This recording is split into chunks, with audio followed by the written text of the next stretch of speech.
Kanchipuram Varamahalakshmi Silks, the Grand Banarasi Mela. First time ever in Hyderabad starting from November 1st. ఎంత భారీ budget movie అయినా కొన్ని గంటల్లోనే HD ప్రింట్తో piracy చేసి కొన్ని వెబ్సైట్లో పోస్ట్ చేయటం ఐబొమ్మ చేసిన నిర్వాకం. ఇప్పటికే హైదరాబాద్ పోలీసులు ఐబొమ్మపై పూర్తి స్థాయిలో ఫోకస్ పెట్టారు. అనేక మంది నిర్మాతలు కూడా ఇచ్చినటువంటి కంప్లైంట్ ఆధారం చేసుకుని గత 6 నెలలుగా సెర్చ్ చేసినటువంటి పోలీసులకు ఎట్టకేలకు విదేశాల నుంచి వచ్చినటువంటి ఇమంది రవి ఐబొమ్మ నిర్వాహకుడిని అదుపులోనికి తీసుకోవడం జరిగింది. ఆ తర్వాత అతన్ని అదుపులోనికి తీసుకున్న తర్వాత విచారణలో ఆయన వెనకాతలో ఉన్నటువంటి ఇంకా ఎంతమంది గ్యాంగ్ దీనికోసం పనిచేస్తున్నారు ఇవన్నీ కూడా విచారణలో కొనసాగుతున్నాయి. అయితే ఈ ఐబొమ్మ నిర్వాహకుడైనటువంటి ఇమ్మంది రవి విశాఖపట్నానికి చెందినటువంటి వ్యక్తి. ప్రస్తుతానికి వాళ్ళ నాన్నగారు ఇమ్మంది చిన్నప్పారావు గారు మనతో పాటు ఉన్నారు. ఆయన తన కొడుకు గురించి ఏం చెప్తారు, అసలు అతని ఎడ్యుకేషన్ బ్యాక్గ్రౌండ్ ఏంటి, తను ఎందుకు ఈ టెక్నికల్గా రావడం జరిగింది, ఎక్కడి నుంచి ఇప్పటికే తన్ని ఇన్వెస్టిగేషన్ చేసినటువంటి పోలీసులకు కరేబియన్ దీవుల నుంచి తను ఐబొమ్మని మొత్తం నిర్వహణ కొనసాగిస్తున్నట్టు పెద్ద టీమే ఉన్నట్టు పోలీసులు అయితే గుర్తించారు. బట్ ప్రజెంట్ రవి వాళ్ళ నాన్నగారు మనతో పాటు ఉన్నారు. ఆయనతో ఒకసారి మాట్లాడదాం. నమస్తే సార్. సార్ మీరు ఏం చేస్తూ ఉంటారు? నేను రిటైర్ అయిపోయానమ్మా. ఓకే, ఎక్కడండి ఎంప్లాయ్? బిఎస్ఎన్ఎల్. ఓకే, సో ఎంతమంది పిల్లలు మీకు? ఇద్దరమ్మా, ఓ బాబు పాప. బాబు ఏం చదివాడు? డిగ్రీ వరకు చదివించానండి. పిల్లలిద్దరిని డిగ్రీ వరకు చదివించాను. ఓకే, ఇప్పుడు జాబ్ కోసమని ఎక్కడికైనా వెళ్ళాడా, లేకపోతే ఏంటి ఈ ఐ బొమ్మ అనేది మీకు తెలుసా? మీ బాబు గురించి ఇంత పెద్ద చర్చ అవన్నీ తెలియదండి. ఈ రోజు ఉదయమే తెలిసింది నాకు. మా వాళ్ళు పేపర్లో చూసారట, టీవీలో చూసారట. వాళ్ళు మా వాళ్ళు అందరూ ఫోన్ చేసి నాకు చెప్తేనే కానీ నాకు తెలియదు. ఆ తర్వాత చూస్తే యూట్యూబ్లో వాటిలో చూస్తే వస్తున్నాయి. ఏంటి కర్మ మనకి అనుకున్నాను. ఆ తర్వాత ఇప్పుడు సాయంత్రం అందరూ న్యూస్ ఛానల్ వాళ్ళు అందరూ వచ్చారు. వాళ్ళు అడిగిన దానికి ఏదో మనం సమాధానం చెప్పాం. మనకు తెలిసింది వాళ్ళు ఏదో అడిగారు, మనకు తెలిసింది మనం చెప్పాం అంతే. అంటే తన జాబ్ పర్పస్కి ఊరు వెళ్ళాడా, లేకపోతే ఇక్కడ ఉండి మీకు దగ్గర? లేదండి, జాబ్ ఏం గవర్నమెంట్ జాబ్ ఏం కాదు. ప్రైవేట్గా ఏదో వర్క్ నేర్చుకుంటూ వాళ్ళ ఫ్రెండ్స్ని ఎవరినో పట్టుకొని ఏదో వర్క్ నేర్చుకుంటూ మేము మా కొన్ని కుటుంబంలో కొన్ని సమస్యలు వచ్చాయి. సమస్యల వల్ల కొంచెం విడిపోయాము మనుషులు. ఆడు ఒక్కడ ఉండిపోయాడు, ఆకలితో కొన్నాళ్ళు ఉన్నాడు. మరి ఆడ ఉండలేక ఏదో పని చేసుకుందని వెళ్ళిపోయి ఏదో వర్క్ చేసుకొని కొన్నాళ్ళ పాటు అంతా అక్కడ కూడా ఆకలితో ఉండి వర్క్ నేర్చుకొని ఆడు కష్టపడి స్వయంగా బయటికి వచ్చాడు.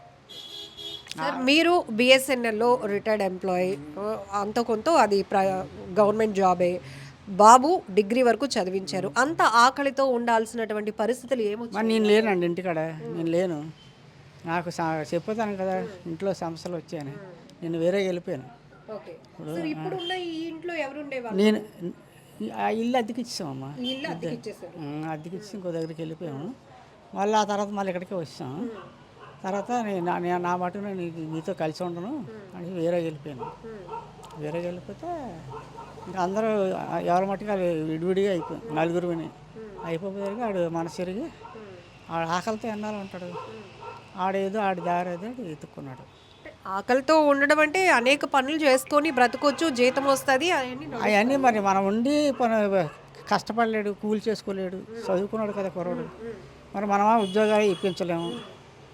మా డిపార్ట్మెంట్లో చనిపోయిన వాళ్ళకి ఇచ్చారు, అప్పుడు ఆ చనిపోయినా ఇవ్వటం లేదు. ఇలాంటి సమస్యలు ఉన్నాయి. అడిగి ఎన్నాళ్ళు అయింది మీ కుటుంబంలో వచ్చిన విభేదాల కారణంగా మీ అబ్బాయి ఎప్పుడు ఎక్కడికి వెళ్ళిపోయాడు? 15 సంవత్సరాల కింద వెళ్ళిపోయాడు. 15 సంవత్సరాలు హైదరాబాద్లో స్థిరపడడానికి వెళ్ళిపోయాను అని చెప్పాడు. ఈ 15 ఏళ్లలో మీతో రోజు ఫోన్లో మాట్లాడడం? రోజు లేదండి, రోజు లేదు. ఎప్పుడో మనకు అవసరం వస్తే ఆడికి ఫోన్ చేస్తాను, ఆడికి అవసరం అయితే నాకు ఫోన్ చేస్తాను. ఏదైనా మాట్లాడాలనుకుంటే ఏదైనా చిన్న మాట, చిన్న మొక్క ఏదైనా అంతే. ఇంకే ఇప్పుడు మీ బాబు అరెస్ట్ అయ్యాడు అన్న విషయం, మీ బాబు కోసం 6 నెలల నుంచి హైదరాబాద్ పోలీసులు వెతుకుతున్నారు అన్న విషయం చెప్తాను కదా, ఇప్పుడు చెప్పాను కదా. ఇప్పుడు తెల్లవారు మా వాళ్ళు అందరూ చెప్తేనే తెలిసింది నాకు. అంతవరకు నాకు తెలియదు. ఎన్నాళ్ళైంది మీ అబ్బాయితో లాస్ట్గా మాట్లాడి? డబ్బులు ఏమైనా పంపుతున్నాడా, సంపాదిస్తున్నా? ఆడు పంపినా నాకు అక్కర్లేదండి. ఆడు పంపడు, నేను అడగను. ఆడు అడగడు, డబ్బులు కావాలని ఆడు అడగడు, నేను అడగను. ఒకవేళ ఆడు పంపించినా నాకు వద్దు. నాకు ఎట్టింది దేవుడు ఎట్టింది నాకు చాలు మందులకి నాకు తిన్నంతకే సరిపోతుంది. ఇప్పుడు మీ బంధువుల ద్వారానైనా మీ అబ్బాయి ఎందుకు పోలీసులు అరెస్ట్ చేశారు అనే విషయం మీకు తెలుసా? వాళ్ళు వార్తలు ఛానల్ మీనట్టు ఛానల్స్ ఉంటాయి కదా, ఏ చూసి వాళ్ళు చెప్పారు నాకు అంతే. అంటే తెలుసుకోవాలి కదా, మా తెలుసుకోవాలి. అబ్బాయి డిగ్రీ చదివించాను 15 ఏళ్ల క్రితం హైదరాబాద్ వెళ్ళిపోయాను, వాడు ఏం చేశాడని అరెస్ట్ చేశారు అనే విషయం ఏమీ తెలియదు నాకు. వాళ్ళు చెప్పిన తర్వాత ఈ న్యూస్లో ఒకటి వస్తుంది బయటికి, అంతవరకు మనకేమీ తెలియదు. అంటే చిన్నప్పటి నుంచి ఎక్కువగా సంపాదించాలి అనే కాన్సెప్ట్ అలాడదేం లేదండి, అలాడదేం లేదు. టైంకి ఇగో ఈ మాస్టర్ గారు ఈ బడిలో చదివారు కూడా కొన్నాళ్ళు చదివారు సార్. ఈ మాస్టర్ గారు తర్వాత ఈ స్కూల్లో మనిషి ఇంకో స్కూల్ కూడా చదివారు, అక్కడ 10th వరకు చదివారు. ఆ తర్వాత ప్రకాశ్లో ఇప్పుడు ఎంత రవి వయసు? 85లో పుట్టాడమ్మా. మరి ఇప్పుడు ఎన్నానే అయిందో చూడండి, 85లో పుట్టాడు. 37 ఉంటాయి. 37 దాటే ఉంటాయి. పెళ్ళి అయితే అమ్మాయి నేను చూసిన పిల్లకి పెళ్ళికి ఆడికి నచ్చలేదు, ఆడు పిల్లని చూసుకున్నాడు. సరే అయితే నువ్వు నచ్చిన పిల్లని చేస్తాను అంటే మా పెద్దలు, మా మామయ్యలు, మేనత్తలు, మా అన్నయ్య, మా వదినలు వీళ్ళందరం తీసుకుని వెళ్ళాము. నిశ్చితార్థం చేసాము, మళ్ళీ వచ్చేసాము. మళ్ళీ పెళ్ళికి ముహూర్తాలు వాళ్ళే పెట్టేశారు. పెట్టిస్తే వెళ్ళాము. పెళ్ళి అయిపోయిన తర్వాత నాకు తెలిసిన వాళ్ళు, నాకు కావాల్సిన వాళ్ళు తీసుకెళ్ళాము. పెళ్ళి అయిపోయిన తర్వాత వచ్చేసాం, అంతవరకే. మనం మీరు చూసిన అమ్మాయి నచ్చలేదు అని ఈ కోపం కూడా మీ మీద ఉందా? కోపమే లేదు, కోపాలు ఏమీ లేవమ్మా, కోపమే లేదు. చేయవలసిన పనులే చేసాం అంతే. ఆడికి పెళ్లి చేయాలి, మన ధర్మం చేసాం. ఆడికి చూసుకుంటూ ఆడికి నచ్చింది, అది మనకి ఇంకా సింపులే కదా చెప్పాలంటే. పోనీ ఇష్టపడిన పిల్లతోటైనా కలిసి ఉండాలి కదా. మరి వాళ్ళిద్దరికి ఏమొచ్చిందో విడిపోయారు. సో ఇప్పుడు ఇష్టపడిన అమ్మాయితో కూడా లేడు లేడు. పాప చల్ల చుక్కలా ఉంటుందండి పాప. పాప చాలా బాగుంటుంది, అంత అందంగా ఉంటుంది పాప. చిన్నప్పుడే అంత అందంగా ఉండేది.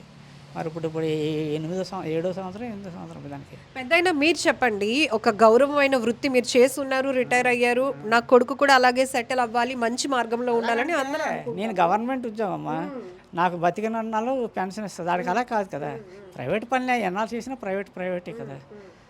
అలా అని అడ్డగోలుగా వెళ్ళి ఎక్కువగా సంపాదించాలి అలాగా అలా ఆ ఆలోచనే తప్పు. ఇప్పుడు మీ అబ్బాయి ఒక రకంగా ఒక సిస్టమ్ ని బ్రేక్ చేశాడు. మీరు ఎన్నాళ్ళు సినిమా చూసేవారు కదా, ఎక్కడికి వెళ్ళి చూసేవారు? టౌనేనమ్మా, థియేటర్కి వెళ్ళేవారు. థియేటర్కి వెళ్ళేవారు, చూసారు. అది నచ్చితేనే. ఓల్డ్ ఎన్టీఆర్ రామారావు అంటే నాకు ఇష్టం. ఆ ఓల్డ్ సినిమాలు వచ్చినా వెళ్తాను, కొత్త సినిమాలకి వెళ్ళను. ఎన్టీ రామారావు సినిమాలకి వెళ్తాను, ఇంకో సినిమాకి వెళ్ళను. ఇప్పుడు ఒక సినిమా హీరోలతో కానీ, సినిమా డైరెక్టర్లతో కానీ, సినిమా థియేటర్లతో కానీ మనకంటూ ప్రేక్షకులుగా ఒక బాండింగ్ ఉంటుంది. పలానా జగదాంబ థియేటర్లో ఈ సినిమా ఇన్ని సంవత్సరాలు ఆడింది, నేను ఇన్నిసార్లు చూసాను ఇట్లా. బట్ అలాంటి కనెక్టింగ్ అనేది లేకుండా సినిమా ఏదైతే భారీ బడ్జెట్లతో నిర్మాతలు తీసిన సినిమాల్ని కాపీ చేసి వాళ్ళు చాలా కష్టపడి తీస్తారు, డబ్బులు ఖర్చు పెడతారు, చేస్తారు. దాన్ని కాపీ కొట్టి అది అన్యాయం కదా, అది అన్యాయం అమ్మా. అది ఎవరు చేసిన తప్పే కదా, అది అన్యాయం. అలాంటి పనులే రాంగ్ స్టెప్ అది. ఆ పనులే మంచివి కావు. అలాంటి పనులు ఎవరు చేసిన తప్పే.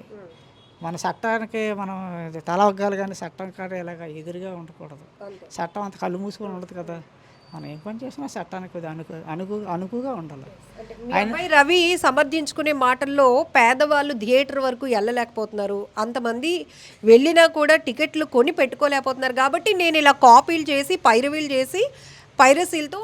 పేదవాళ్ళు ఎవరో లేరమ్మా ఈ రోజు. కూలికి వెళ్ళా మగవాళ్ళకి ఆడవాళ్ళకి డబ్బులు ఇస్తున్నాయి. పేదవాళ్ళు అయితే మానేస్తారు సినిమా చూడటం. మన చిన్నప్పుడు సినిమాకి వెళ్ళేవారు అంటే మాకు అక్కడ 10 పైసలు ఉంటే కావు. సినిమాకి వెళ్ళేవారు అంటే నోరు పూసుకొని ఇంట్లోనే ఉండేవారు. వ్యవసాయం చేసుకుని వ్యవసాయం పనిలోకి పిలిస్తే వ్యవసాయానికి వెళ్ళి పనులు చేసేవారు. మాకు సినిమాలో వెళ్ళేవారు అంటే మనకు జరగనప్పుడు నోరు మూసి ఊరుకోలేమే. మనకు అది కావాలి, ఏమైనా కావాలంటే వస్తుంది అంటే రాదు కదా. మనకు ఉన్న దాంట్లోనే మనం చేసుకోవాలి. మన తలకు తగ్గ టోపీయే వేసుకోవాలి. మన చిన్న తలకాయ ఇంత తేప వేసుకుంటే ఉండదు కదా. ఆ ఆశ కూడా అది మంచిది కాదు. ఆ ఆశే మంచిది కాదు. ఆశనే మొదట్లోనే కత్తిరించేయాలి. అది తప్పు నాకు. ఇప్పటికీ కూడా చిన్నప్పుడు సినిమాకి రూపాయి ఉంటే చాలు నాకు. సినిమాకి వెళ్ళి వచ్చేయచ్చు. ఆ రూపాయి ఎలా వస్తుంది? ఆ రూపాయి లేదు అంతే. మా ఊరు మొన్నటి వరకు బాగా పల్లెటూరులా ఉంటుంది. ఇప్పుడు పట్టణం అయిపోయింది. ఇదంతా మా వ్యవసాయాలు, భూములను. ఇప్పుడు భూముల్లో ఉన్నట్టు అన్ని హాస్పిటల్స్ వస్తాయి. ఇప్పుడు మీ అబ్బాయి తను చేసిన పనిని సమర్థించుకోవడానికి చెప్తున్న మాటను మీరు ఖండిస్తున్నారా? ఆడేం చెప్పాడో నాకు తెలియదు. ఇప్పుడు నేను మీకు చెప్పాను కదా, పేదవాళ్ళు సినిమా చూడలేకపోతున్నారు, అందుకే నేను వెబ్సైట్లో నేను వినలేదు. కానీ ఆ మాటే తప్పు. నిన్ను పొడి చేస్తాను చంపేస్తాను అది న్యాయం, నువ్వు తిన్నందుకే నీకు అన్నం లేదు కాబట్టి పొడి చేశానంటే అది ఎలా ఉంటుంది? చచ్చిపోతే అన్నం తినక్కర్లేదు కదా, నేను చంపేస్తానంటే ఎలా ఉంటుంది? తప్పు అలా తప్పు.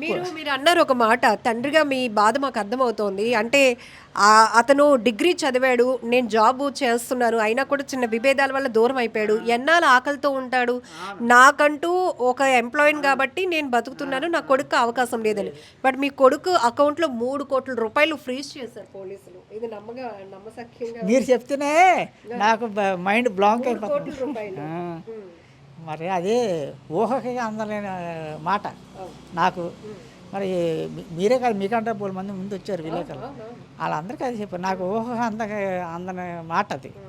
మరి మన తాతలేమో మహారాజులు కారు, మన రాజులు కారు, ప్యాలెస్లు లేవు, వందలాది ఎకరాల భూములు లేవు. మరి అలాగని తిన్నందుకు ఇబ్బంది లేదు, గంటన్నం సూడాంబులు అన్నీ తాగి ఆకలితో అప్పుడు లేము. కాబట్టి ఇలా జలసాగా లేదు, డబ్బులు ఉండే కావు అప్పుడులోను. ఏదో ఏం అలవాట్లేదు, నాకు అలవాట్లేదు. చిన్న సిగరెట్ కూడా నాకు లేదు అలవాటు. అందరు సిగరెట్లు మందులు అవి తాగుతారు, అలాంటి అలవాటే లేదు నాకు. అలాగే 6 నెలలు హైదరాబాద్ పోలీసులు కూడా తిప్పలు పెట్టాడు మీ అబ్బాయి. అసలు టెక్నికల్గా మంచి బ్రిలియంట్గా ఉండేవాడే చిన్నప్పటి నుండి. అంతే మరి ఏడ్ చేస్తామండి. వాళ్ళ అమ్మ తాలూకా బ్రెయిన్ క్రిమినల్ బ్రెయిన్, వాళ్ళ అమ్మదే. జీన్స్ వస్తాయి కదా, ఆ జీన్స్ అడిగి వచ్చినట్టు ఉంది. ఎందుకంటే మా వంశంలో అంత కిలాటీలు ఎవరు లేరు. మా నాన్న గురించి వీళ్ళు తెలిసి కొంతమంది ఇక్కడ వీళ్ళు కూడా ఉంటారు. సాత్వికంగా ఉంటాం, మా పని ఏదో మనం చూసుకుంటాం. మా ఇంట్లో ఉన్నామో లేదో తెలియదు ఎవరికనే. ఈరోజు వీధి ఎక్కవలసి వచ్చింది. ఏటమ్మా ఇంట్లో మాస్టర్ గారిని అడగండి, మాస్టర్ గారిని. ఇంట్లోనే ఉండేవారు, బయటికి వెళ్ళేవారు కదా, అన్నీ తెచ్చి పడేసేవాడిని. మా కర్మాన్ని మేము ఉండేవారు. కానీ ఈ రోజు ఇలా ఇది ఎక్కువలసి వచ్చింది. వాళ్ళ అమ్మ బ్రెయిన్ మంచిది కాదు, అంతా అదొక ఇది. అందుకే విడిపోయాం మా ఆవిడ నేను. అంటే ఆమె ఆలోచన అట్లా అంత మా ఆలోచన అలా ఉంటుంది. అంత వ్యతిరేకమైన పనులు. జుత్తుకేస్తే వాళ్ళకి మెడకేస్తే జుత్తుకి. కూరని తిండి కూరని బట్ట ఇట్టానమ్మ నేను. అయినా సరే ఆవిడ డ్యూటీకి వెళ్తుంటే తలుపులు తాళాలు వేసేది, డ్యూటీ నుంచి వచ్చేసింది తలుపు తాళాలు వేసేది. ఇవన్నీ పెద్ద మనుషులు చెప్పాను. ఎవరైనా అలా చేస్తారా? నేను ఎక్కడంటే దూరంగా అడవుల్లోకి ట్రాన్స్ఫర్ చేసేస్తే బాగుంది, మళ్ళీ ఎక్కడే వచ్చావు ట్రాన్స్ఫర్ అయ్యి అని అలాగోలని అంటారా? ఇలాంటి బాధలన్నీ రకరకాల బాధలు, చాలా బాధలు పెట్టింది. అవన్నీ చెప్పాను మా వాళ్ళకి. నిజంగా ప్రస్తుతం ఉన్నటువంటి సమాజం దేనికి ప్రయారిటీ ఇస్తుంది? ఆర్థిక సంబంధాల చుట్టూ మాత్రమే తిరుగుతుంది. మళ్ళీ ఎన్నికలంగానే చాలా విరక్తి కలుగుతున్నాం.